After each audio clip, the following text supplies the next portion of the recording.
오늘 팔복의 마지막 복인 8번째 복을 말씀드립니다. 팔복은 뭘로 시작하냐면 심령이 가난한 자는 복이 있나니로 시작합니다. 그래서 의를 위하여 박해를 받는 자는 복이 있나니로 끝납니다. 근데 이게 서로 샌드위치 구조로 되어 있어요. 제가 하도 여러 번 얘기해서 여러분 이제 귀에 못이 박힐 수밖에 없을 정도로 아마 다 아실 겁니다. 이 성경에는요, 뭘 강조되는 부사가 없어요.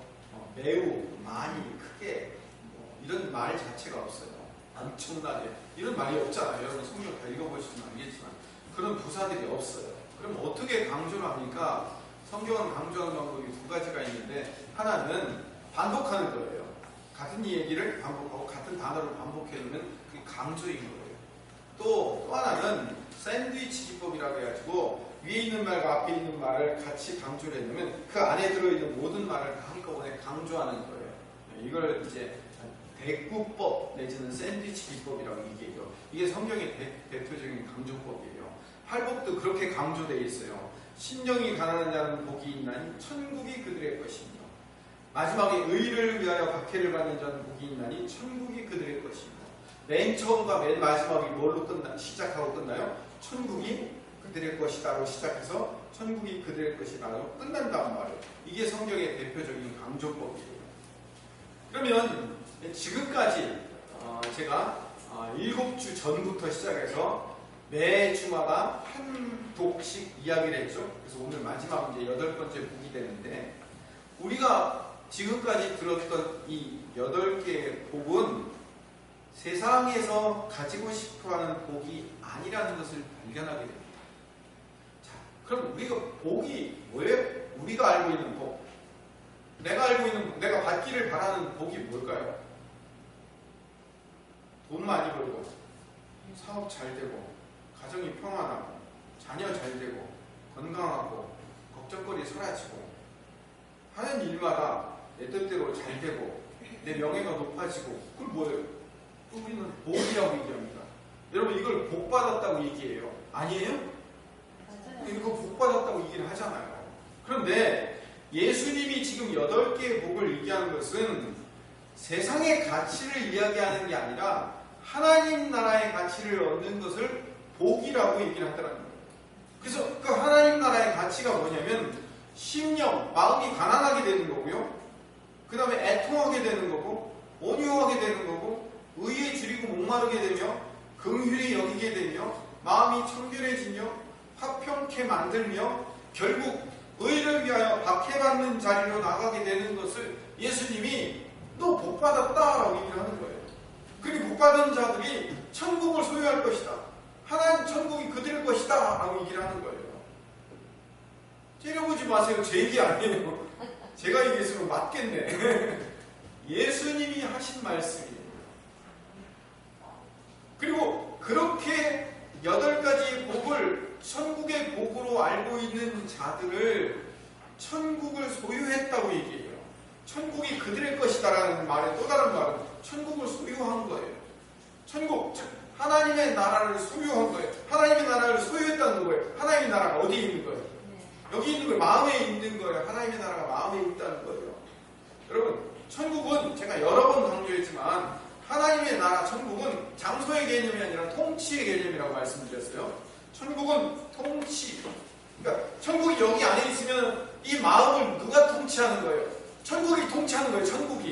천국이 안에 들어왔으니까. 이 천국의 주인이 누구예요? 예수님이란 말이에요. 예수님의 영이신 성령님께서 이 안에 들어와서 내 마음을 천국으로 만들어주고, 그리고 천국을 소유한 자가 되었기 때문에 예수님의 영이신 성령께서 내 안에 들어오셔서 나를 통치하고 다스리고 계시는 게 뭐예요? 그게 천국을 소유한 거예요. 이게 통치의 개념이라는 것을 여러분 아셔야 돼요. 그러니까 천국이 그들의 것이다, 천국이 너희 것이다 라고 얘기했을 때 천국을 소유한 자들은 내 안에 들어온 천국이 나를 통치하여 나를 완전하게 장악해가는 과정. 그래서 천국이 내 안에 들어와서 내 마음을 완전히 장악해가고 있으면 그것이 그 장악해가는 과정 가운데 뭐가 드러나냐면 심령이 가난해지며 애통하게 되며 온유하게 되며 의에 줄이고 목마르게 되며 긍휼히 여기게 되며 마음이 청결하게 되며 화평케 되며 의를 위하여 박해받는 자리로 우리를 끌고 가는 거예요. 성경이 나를 이렇게 끌고 간단 말이에요. 자, 지금 끌고 간다라는 개념을 여러분 머릿속에 잘 기억해 두세요. 이따가 또 반복해서 말씀을 드릴 겁니다. 하나님 나라의 백성으로 선택받은 우리 성도들이 천국 백성이 되어서 하나님 나라의 통치 원리에 따라 하나님 나라의 통치 원리에 따라 구속당하여 하나님 나라의 통치 방식대로 끌려가 살 수밖에 없음을 발견하게 되는 것을 제가 팔복이라고 말씀을 드렸어요. 이게 예수님의 뜻인 거예요.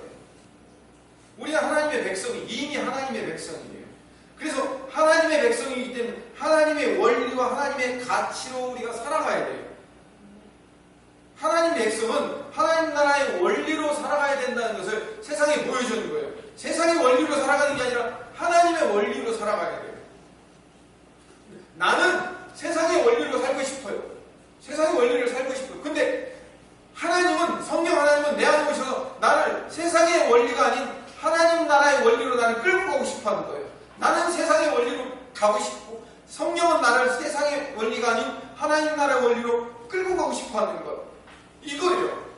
그래서 나는 세상의 원리가 아닌 하나님 나라의 원리로 끌려가게 될 수밖에 없는 그 삶 자체가 뭐라고요? 복이라고요. 아, 여기로 가고 싶은데 근데 성령께서 자꾸 나를 이리로 끌고 가요. 그게 뭐라고요? 복이에요. 복. 그걸 복이라고 얘기합니다. 그러면 천국의 통치의 개념을 제가 말씀을 드리도록 하겠습니다. 마태복음 13장은 예수님께서 비유를 말씀해 주셨어요. 무슨 비유냐면 천국에 대한 비유를 모아놨어요. 그래서 마태복음 13장은 소위 말하는 비유장이라고 얘기해요. 근데 그 비유장에서 예수님께서 천국을 뭐로 소개하는지, 비유로 어떻게 소개하느냐 이렇게 소개했어요. 여러분 같이 읽어주십시오. 24절 시작.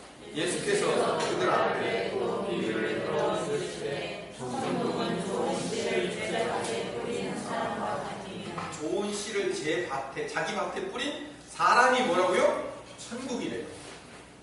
31절을 보시죠. 시작. 또 비유를 들어주시되 천국은 마치 사람이 자기 밭에 겨자씨를 하나 심었는데 그 겨자씨가 천국이래요. 그 다음에 33절 시작. 또 비유로 말씀하시되 천국은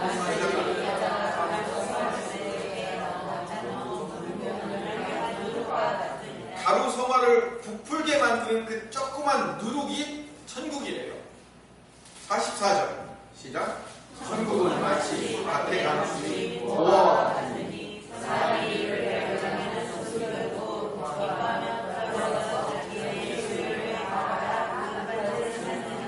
감추인 보화가 천국이에요. 45절 시작. 또 천국은 마치 좋은 진주를 구하는 장사와 같으니 47절 시작. 또 천국은 마치 바다에 치고 각종 물고기를 먹는 물과 같으니. 자, 예수님께서 천국이 이렇다라고 설명해 주셨는데 이 수수께끼 같은 이 비유를 한 방에 푸는 열쇠가 있어요. 만능 열쇠가 있어요. 이 천국의 모든 비유를 한 번에 푸는 아주 쉬운 만능 열쇠가 있는데 이 열쇠만 갖고 있으면 간단하게 풀려요. 그럼 이 열쇠가 뭐냐면 예수님께서 이 비유들을 설명하면서 내가 설명한 이 천국의 모든 설명들이 바로 나다라고 말씀하십니다. 그러니까 천국은 예수님 자신이다라는 것을 말하는 거예요. 근데 이걸 왜 비유로 말씀하셨을까요? 갑자기 제자들한테 나타나서 갑자기 많은 백성들한테 나타나서 야 천국은 나거든? 라고 얘기하면 그들이 그걸 받아들일 수 있을까요? 없을까요? 그 당시 유대인들이 받아들일 수 없다. 그래서 그걸 뭘로 말씀하신 거예요? 비유로 말씀하신 거예요. 그래서 내가 겨자씨 하나만한 곳으로 이 땅에 온 거야. 33 되는 젊은 청년 하나가 메시아라고 나타났어요. 근데 그가 어떤 능력이나 뭘 해가는 것이 아니라 그냥 십자가 지러 오신 거예요. 겨자씨만한 게 겨자씨만한 그 작은, 그러니까 예수님이 천국으로 말씀하셨어요. 예수님 자신이 천국이에요. 내가 천국이다. 내가 이 땅에 천국으로 왔다. 나를 소유하는 자가 천국을 소유하는 것이며 나와 함께 있는 자가 천국에 있는 것이며 내가 천국으로 내 백성을 모으려고 온 그물이며 내가 그 장사꾼이다 라고 얘기하는 거예요. 예수님이 천국 그 자체이신 거예요. 천국을 이 땅으로 끌고 들어오신 예수님께서 맨 처음에 공생애를 시작하면서 전한 말씀이 뭔지 아세요? 마태복음 4장 17절에 이때부터 예수께서 비로소 전파하며 이르시되 회개하라 천국이 가까웠다. 천국, 예수님이 이제 드디어 도착했다는 거예요. 때가 왔다는 거예요. 내가 천국이거든요. 그렇다면 이 천국을 이끌고 오신 분, 천국 자체이신 이분이 이 땅에서 하신 가장 크고 중요한 일이 뭐예요? 대답해보세요. 예수님께서 이 땅에 오셔서 하신 가장 크고 중요한 일, 구원을 위해서 십자가에 지셨잖아요. 천국을 완성하기 위해서 이 땅에 겨자씨만한 천국으로 오셨어요. 근데 그 겨자씨만한 씨앗이 자라 싹터 열매를 맺는데 어떤 과정을 통해서 열매를 맺냐고요? 십자가. 하나의 씨앗이 죽어요. 죽지 않으면 하나의 그대로 있고 그것이 썩어 죽으면 많은 열매를 맺는다고. 그래서 그걸 직접 실천하기 위해서 뭐 하신 거예요? 죽으셨잖아요. 십자가 지셨잖아요. 천국이신 분이 이 땅에 오셔서 하신 가장 큰 일이 뭐냐면 박해를 받으시고 십자가에 죽으신 일이 가장 큰 일이에요. 박해 받으신 게 천국이신 예수님의 가장 중요한 사역이에요. 예수님께서 천국을 이 땅에 실현하기 위해서, 예수님께서 하나님의 나라와 그의 의의를 완성하기 위해서 사람들에게 박해받아 십자가 지심으로 그 천국을 완성해내신 거예요. 자, 그러면 예수님이 하신 천국이 하신 가장 중요한 사역이 십자가 지신 거라면 천국 백성이며 천국을 소유하고 있는 성도들이 해야 할 가장 중요한 사명은 뭘까요? 뭐예요? 박해받고 십자가 지는 거잖아요. 예수님과 같은 길을 걸으며 예수님과 같은 자리에 서 있는 거에 뭐라고 그랬어요? 복이라고 그랬잖아요. 그럼 여러분들의 복은 뭐냐면 그 예수님과 같은 길을 걸어가는 것, 그것을 복이라고 얘기한다고요. 아침에 찬송 부르면서 하던 그 여러분의 표정이 점점 어두워집니다. 이 설교 끝나면 여러분들 얼굴이 창백해지거나 아니면 시커멓게 될 것 같아요. 그래서 마지막 8번째 복은 의를 위하여 박해받고 있는 상태를 복이라고 얘기해요. 그래서 이 8번째 복을 강조하기 위해서 다른 복은 다 한 줄씩 얘기해놨는데 이 마지막 8번째 복은 그 강조하기 위해서 11절과 12절 두 절을 덧붙여서 부연 설명까지 해놨어요. 팔복을 시작하면서 제가 처음에 이런 말씀을 드렸어요. 가난이 복이 될 수는 없다고 말씀을 드렸어요. 그렇죠? 그럼 가난한 게 복이에요? 가난한 게 복이 될 수 없어요. 가난한 건 불편한 거지 그게 복이 될 수는 없다고요. 그런데 왜 예수님께서 가난이 복이라고 말씀하시냐면 그 앞에 심령이라는 말을 거기다 붙여주셨기 때문에 그 말이 의미가 있는 거예요. 여러분 가난해서 복 받을 수 없어요. 가난은 복이 아니에요. 마음이 가난해야 돼요. 마음이 가난하지 않으면 여러분들의 가난으로 복을 받을 수 없어요. 마찬가지로 여러분들이 박해를 받는다? 뭘 위해서 박해를 받아야 되냐면 의를 위해서 박해받는 것이 복인 거지 그냥 박해받는 것이 복이 아니에요. 그냥 박해받는 것이 복이 아니라고. 그냥 핍박받는 것이 복이 아니라고요. 다른 사람은 다 좋은 차 끌고 다니는데 나만 좋은 차가 아니야. 그래서 친구들이 나한테 와갖고 야 너는 그 차가 그게 뭐냐? 라고 얘기하면 여러분 친구들한테 뭘 받고 있어요? 박해받고 있잖아요. 지금 핍박받고 있잖아요. 여러분 이거는 박해가 아니에요. 이건 복 아니에요. 이건 박해가 아니라니까요. 오늘 말씀을 읽으면서 중요한 것은 의를 위하여 박해를 받는 게 중요해요. 그럼 의가 뭐예요? 의. 예수님. 제 설교 미리 봤어요? 맞아요. 의는 예수님이시죠. 유일한 우리의 의는 예수 그리스도밖에 없어요. 이거는요, 제가 의에 질고 목마른 자 얘기할 때도 말씀드렸던 거예요. 고린도전서 1장 30절을 같이 읽어봅니다. 시작.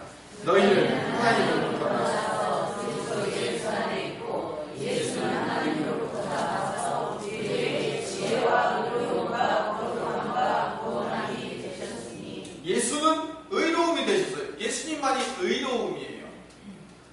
이 얘기 하려면 한두 것도 없어요. 고린도후서 5장 21절, 베드로전서 2장 24절, 베드로후서 3장 13절, 그리고 로마서에서도 예수님이 의라는 것에 대해서 많이 나와 있어요. 성경에 예수님만이 의라는 얘기 수없이 많이 나와 있는 얘기들이에요. 우리의 유일한 의로움이 되시는 분은 예수 그리스도 한 분뿐이셔요. 의를 위하여 박해를 받는다는 얘기는 예수 그리스도 때문에 박해를 받으며 예수 그리스도로 말미암아 박해를 받는 것만을 말합니다. 그래서 이거를 설명하기 위해서 11절에 부연 설명해 주고 있어요. 다시 마태복음 5장 11절로 가면 같이 읽읍시다. 나로 말미암아 너희를 욕하고 박해하고 거짓으로 너희를 부수며 모든 악한 말을 할 때에 너희에게 복이 있나니. 잘 보세요. 11절. 나로 말미암아 누구예요? 예수님으로 말미암아. 그래서 의를 위하여 박해를 받는 자에서 의를 위하여라는 말과 나로 말미암아라는 말을 바꿔 쓸 수 있어요. 같은 말이에요. 의를 위하여 박해받는 자는 복이 있다라고 얘기해놓고 나로 말미암아 너희를 욕하고 박해하고 거짓으로 너희를 거슬 모든 악한 말을 할 때 너희에게 복이 있다고 얘기했거든요. 중요한 것은 의는 예수님이셔요.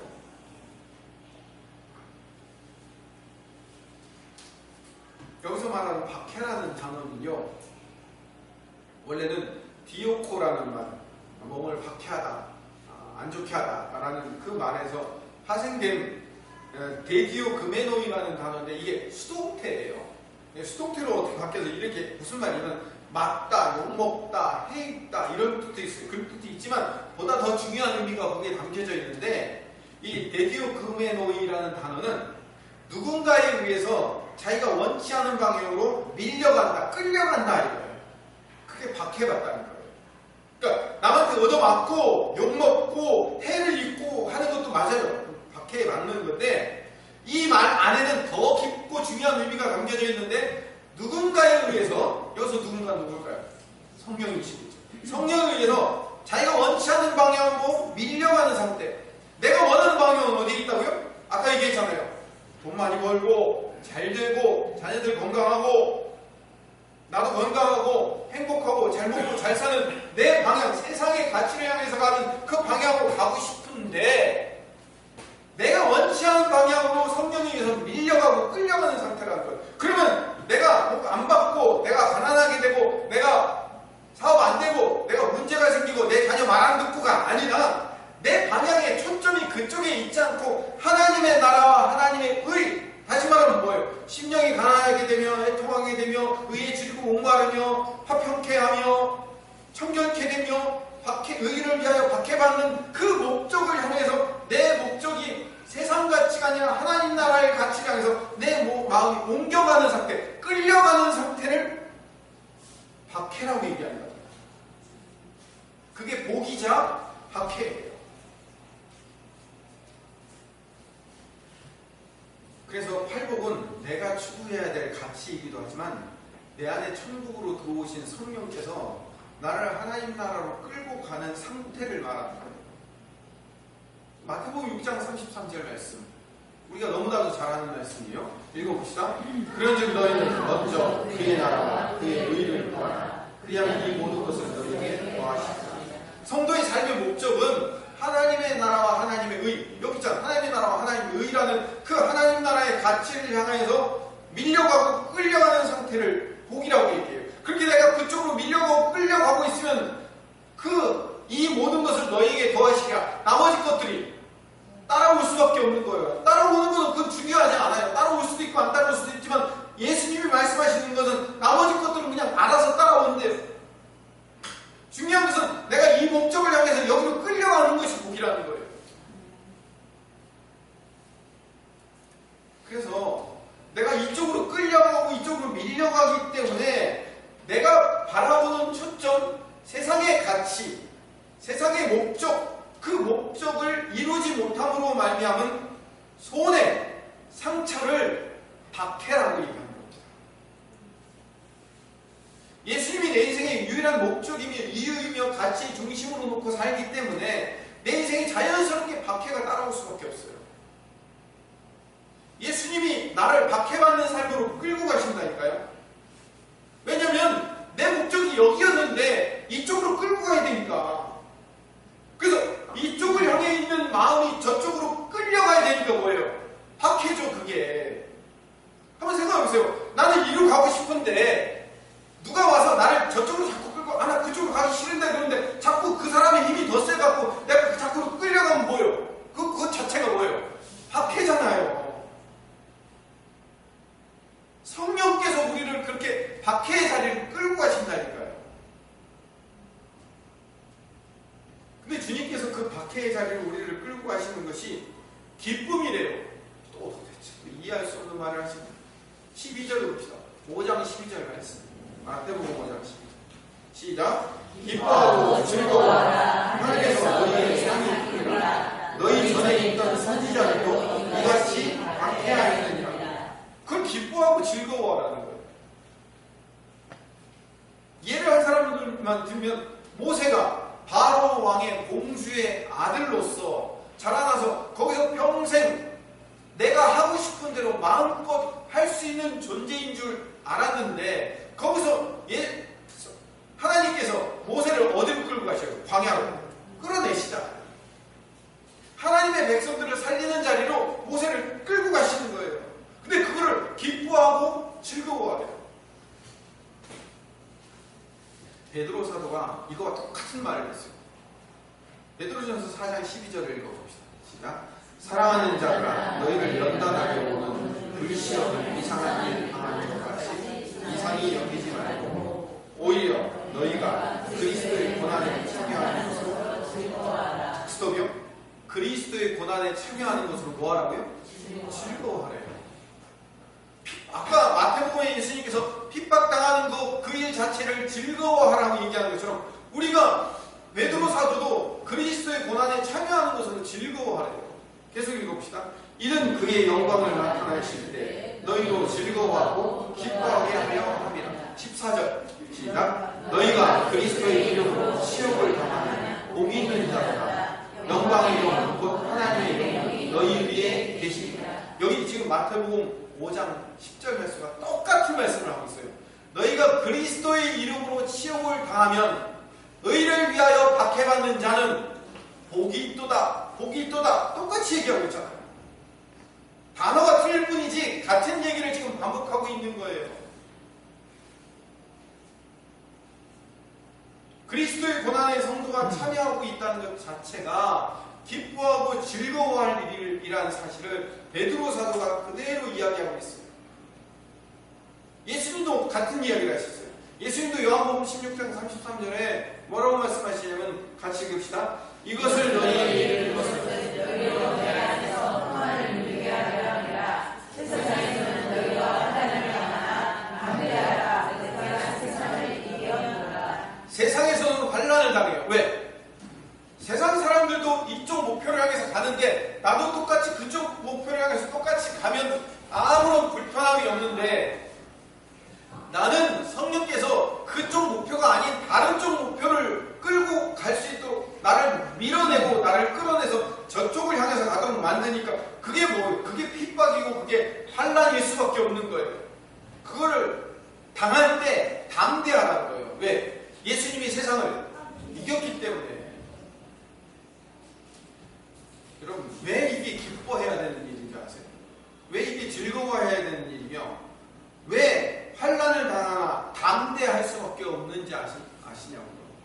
예수님과 우리가 함께 같은 고난의 자리에서 박해를 받는 것 자체가 어마어마한 하나님 앞에서의 영광이기 때문에 우리가 그 영광을 받은 자들이에요. 제가 전에 수요일 날도 한번 말씀을 드렸지만 예수님, 아니 삼위일체의 하나님은 그 삼위의 하나님으로서 온전하고 완벽하신 분이십니다. 아멘? 그 삼위의 하나님은 우리가 필요 없으신 분이에요. 그 세 분만으로 충분히 완벽하신 분이에요. 그분이 손이 없고 발이 없기 때문에 우리를 사용하셔서 하나님 대신해서 우리가 손이 되어드리고 발이 되어드리고 아니에요. 하나님은 손이 없어도 발이 없어도 그분은 충분히 능력을 행하시는 분이며 우리 엄청난 일을 행하시는 분이 하나님이셔요. 단지 우리를 사랑하셔서 우리를 당신의 도구가 되도록 손이 되도록 발이 되도록 만들어 주신 거라고요. 당신이 직접 할 수 있지만 어떻게 하는 거예요? 우리로 사용하시려고 우리를 당신과 함께 같이 거하게 만들어 주신 분이에요. 예를 들어서 이거는요, 이 강대상은 내가 파괴할 수도 있고 버릴 수도 있고 새로 갈 수도 있는 거예요. 그런데 이 강대상을 사랑해서 내가 이 강대상과 한 몸이 되기로 했어요.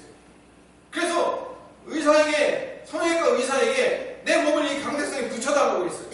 그래가지고 내 몸을 찢어가지고 이걸 강대상에 붙여줬어요. 말이 안 되는 얘기지만 뭐 그냥 말이 된다고 생각해요.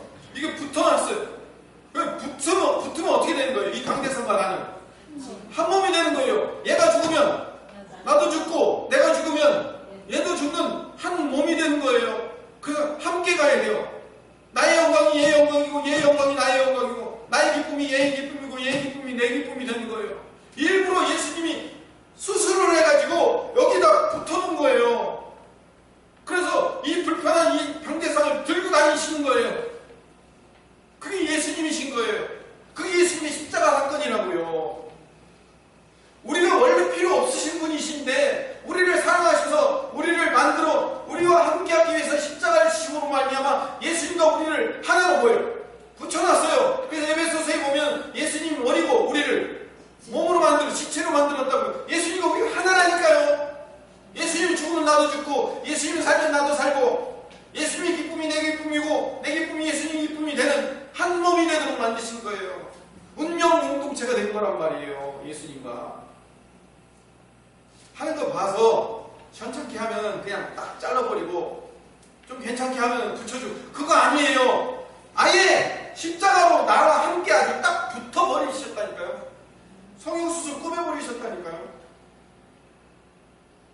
운명 공동체가 됐어요. 그래서 예수님이 가시는 길을 내가 똑같이 가는 건 영광인 거예요. 예수님이 영광이 돼요.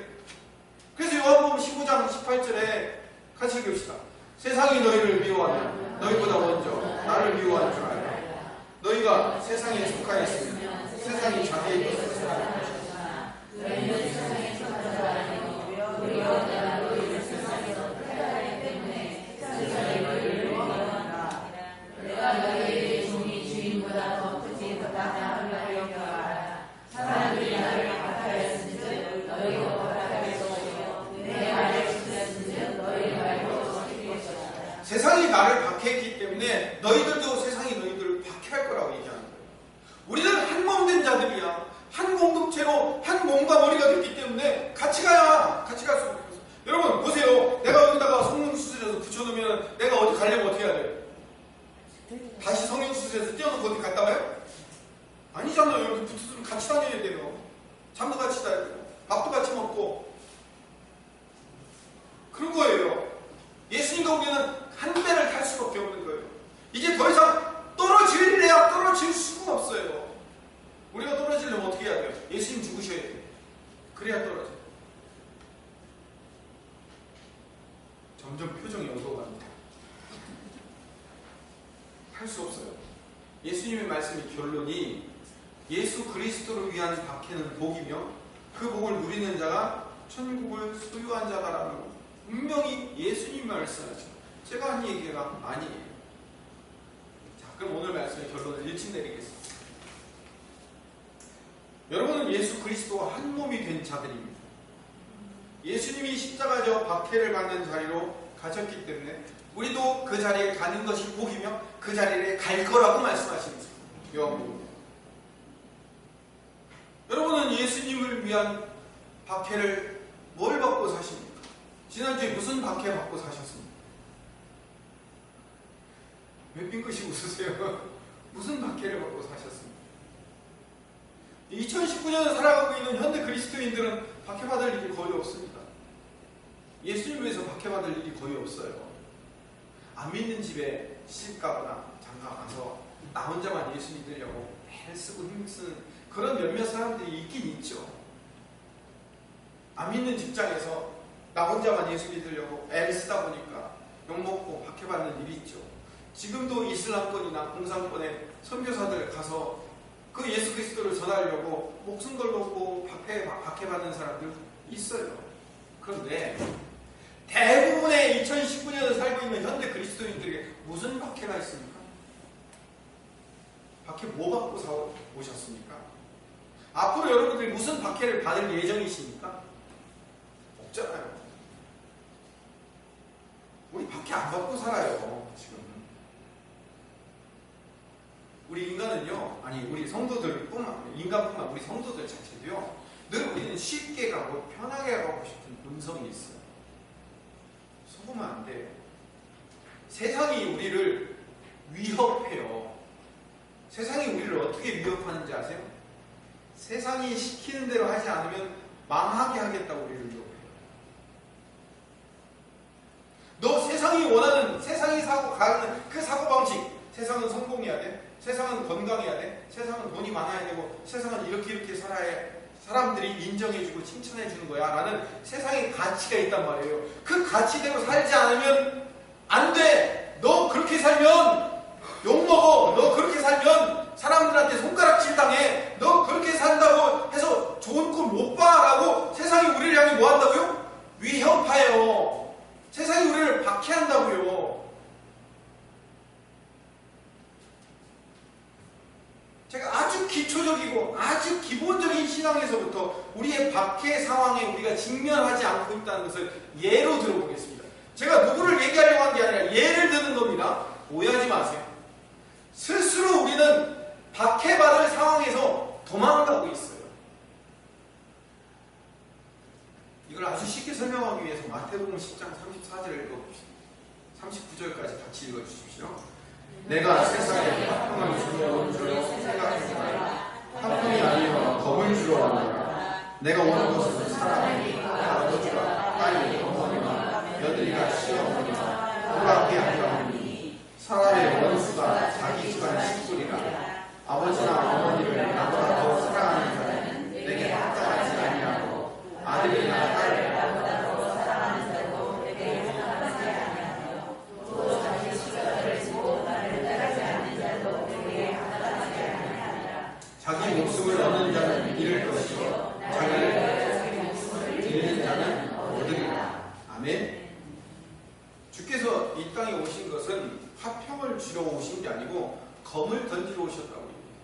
이거 화평케 한 자는 복이 있나니 할 때 제가 말씀드린 본문이에요. 예수 그리스도에 대한 우선권으로 말미암아 아버지와 아들이, 딸과 어머니가, 며느리와 시어머니가 불화하게 되는 박해의 현장으로 우리를 부르고 계십니다. 박해 현장으로 부르고 계신데 우리가 그 박해 현장에 발 담그려고 하지 않아요. 하나님께서는 우리를 제사의 자리로 부르셨는데, 구약시대 제사의 자리, 신약시대는 이걸 뭐라고 얘기해요? 예배라고 얘기하죠. 제사의 자리로 부르셔요. 이스라엘 백성들은 율법에 따르면 1년에 3번, 봄절기, 6월절, 6계절, 여름절기, 오순절, 가을절기, 장막절, 초막절 할 때 이 3번의 절기 동안에 내게 와서 모든 남자는 얼굴을 보이라고 얘기해요. 그럼 그들이 얼굴을 보이려면 예루살렘 성전에 와서 3번 예배를 드리려면 어떻게 해야 돼요? 저 단에서 그엘세바나 이런데 끝에서 사는 사람들은 양이나 소, 내가 드릴 재물을 끌고 예루살렘에 향해서 뭐 하는 거예요? 출발해야 돼요. 최소한 사흘에서 일주일도 걸려요. 사흘에서 일주일을 그 양소 끌고 가야 돼요. 가서 예배 드리고 대부분의 예배는, 대부분의 제사는 며칠 동안 드려요? 일주일씩 드리죠. 일주일씩 예배 드리고 그리고 다시 집으로 돌아가야 돼요. 최소한 3주 이상 걸려요. 이거를 1년에 3번을 해야 돼요. 그거를 매년 해야 된단 말이에요. 근데 내게 와서 예배를 드리는 것, 제사를 드리는 것은 얼굴을 보이라는 거예요. 얼굴을 보이래요. 얼마나 비합리적이에요. 마을 대표가 한 사람이 돈으로 걷어가서 예루살렘 예루살렘에서 돈 주고 재물 다 사가지고 야 이거는 김성민 거, 이거는 박현우 거, 이거는 장성국 거 이렇게 하고 탁탁 해갖고 한 사람이 딱 주고 대표로 저 혼자 갔다 오면 되잖아요. 그치? 그럼 되잖아요. 뭐래 그렇게 다 한꺼번에 가서 예배를 드려요. 근데 하나님이 왜 다 모이라고 말씀하실까요? 제사는, 예배는 하나님이 주인이심을 선포하는 예식이에요. 잘 들으세요. 예배는 하나님이 주인이라는 것을 선포하는 예식이에요. 다시 말하면 하나님께서 주인이심을 선언하고 와야 돼요. 내가 와서 여기서 비록 졸다 갈지라도 여기서 와서 딱 도장을 찍고 가는 게 뭐냐면 하나님이 내 인생의 주인이십니다라고 도장 딱 찍고 가는 거예요. 그걸 예배라고 얘기하는 거예요.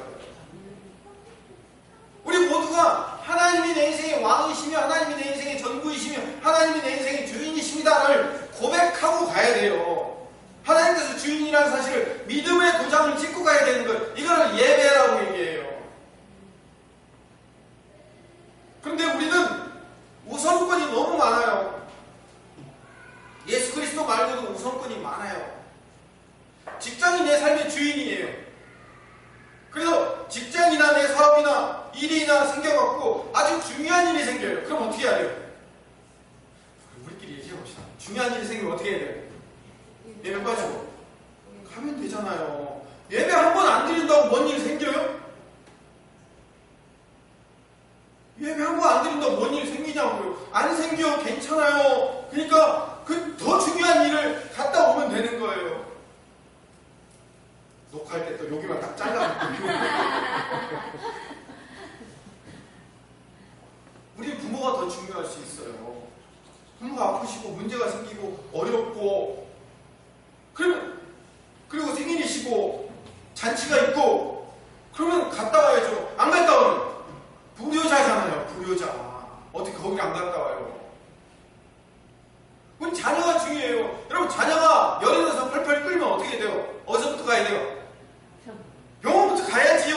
뭔 교회는 무슨 교회? 병원부터 가야지. 애가 지금 열이 펄펄 나는데 아니 교회는 한번 빠진다고 뭔 일이 있는 거 아니잖아요. 내가 매번 도장 찍는데 그까짓 거 한 두 번 빠졌다고 해서 뭔 일이 생겨요? 우리는요 고난의 현장에서 거짓 화평을 가지고 핍박이 없는 자리로 한 번씩 다 우린 발을 빼요. 그러니까 여러분에게 삶에 평화만 있지 핍박이 없어요. 박해가 없다니까요. 뭔 박해가 있어요? 뭐 문제 생기면 안 가면 되는 거고 뭐 더 급한 일이 있으면 뭐 안 가면 되는 거고 내가 안 간다고 뭐 김포수족회가 망하는 것도 아니고 그렇다고 하나님이 뭐 크게 무슨 일이 생기는 것도 아니고 어차피 시간은 다 가는 거고 그까짓 거 뭐 우리는 핍박이 없는 자리로 우리의 그 거짓된 화평을 만들어서 박해 없는 자리로 가고 있는 거. 박해 없는 자리로 내가 발을 빼고 있는데 뭔 박해가 있어요.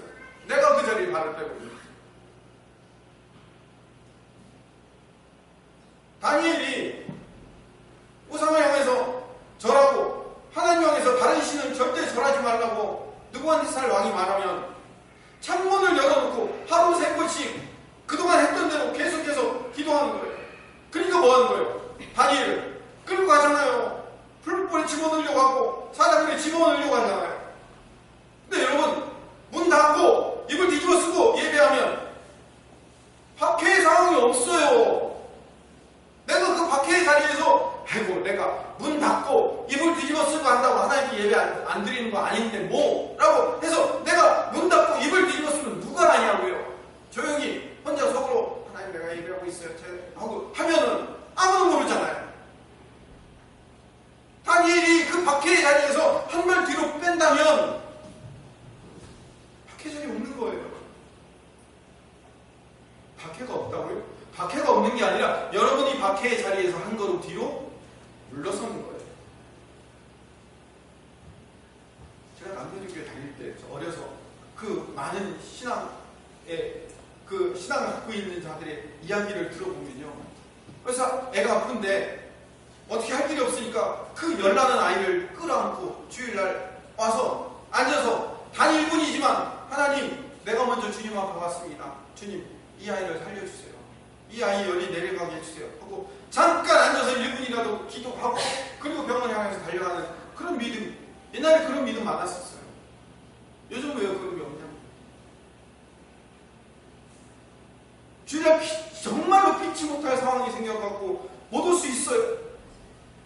그러면 월요일날 새벽이라고 와서 주님, 제가 여기 왔습니다 라고 도장 찍고 갈 수는 없는 거예요. 제가 지금 주일 예배만 기초적으로 말씀드린 거예요. 주일 빠지지 않는 것으로 만족하지 마세요. 교회는 일주일에 한 번 나와서 도장 찍는 곳이 아니에요. 썬데이 크리스찬이 되지 마세요. 제가 다른 예배들, 그리고 11조, 헌금, 봉사, 이 모든 것들을 예로 들다 보면 한도 끝도 없잖아요. 제가 가장 기본적인 주님 성수만 가지고 얘기를 하는데도 불구하고 우리는 그 핍박의 자리에서 물러가 있다는 거예요.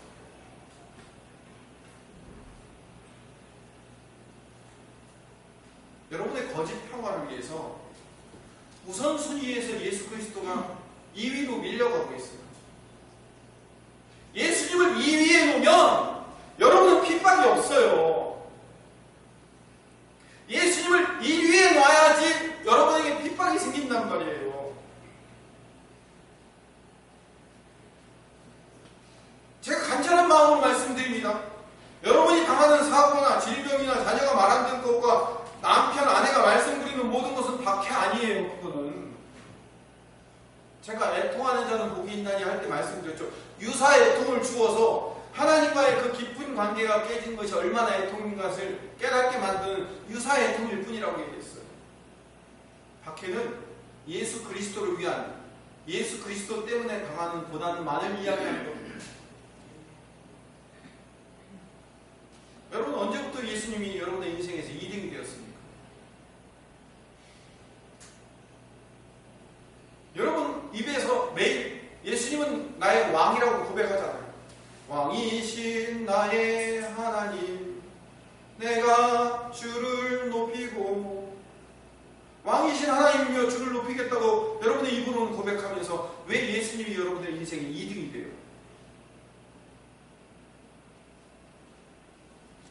목숨 걸고 주의를 지킬 수 없습니까? 얻어맞고 터지고 욕먹고 환난과 핍박을 당해도 주일날 나와 예배드리겠다는 그 간절함은 여러분에게 없습니까? 여러분 스스로 그 핍박의 자리, 박해의 자리로 한 발을 담그려는 그 마음은 없는 거예요? 내가 수요 예배를 드리기에, 새벽을 깨우기 위해서 그 수많은 박해를 뚫고 주님 내가 여기 있나이다 하면서 오려는 그 예수님 1등이려는 그 마음이 없는 거예요.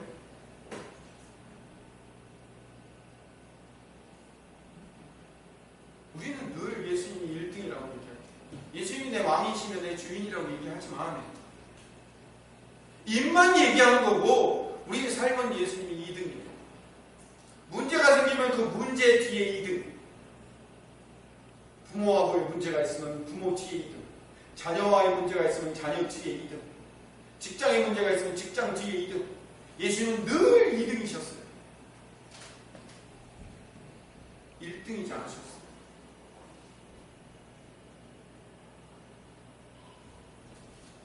의를 위하여 박해받는 자는 복이 있나요? 예수님을 위해서 그 박해의 자리로 여러분들이 한 걸음 다가가시기를 바랍니다. 당하세요. 입으로 하지 말고 행동으로 보여주세요. 그것 때문에 핍박받는 상황이 생기면 당하세요. 그 핍박을 기쁨으로 여기세요. 그 박해 안으로 들어가 보세요. 성령께서 여러분을 책임지실 겁니다. 기도하겠습니다. 사랑이 많으신 하나님, 성령 하나님이 우리를 책임지시고 인도하시고 이끄셔서 내 인생의 왕이 예수님이시며 내 인생의 주인이 예수님이라는 사실을 고백하고 우리의 삶으로 실천하여 행동할 때 그 나머지 모든 것들을 다 더하여 주실 그 성령 하나님의 놀라우신 은혜를 기대하며 살아가는 멋진 신앙의 다니엘과 같은 사람 되게 하여 주시옵소서. 예수님 이름으로 기도드립니다.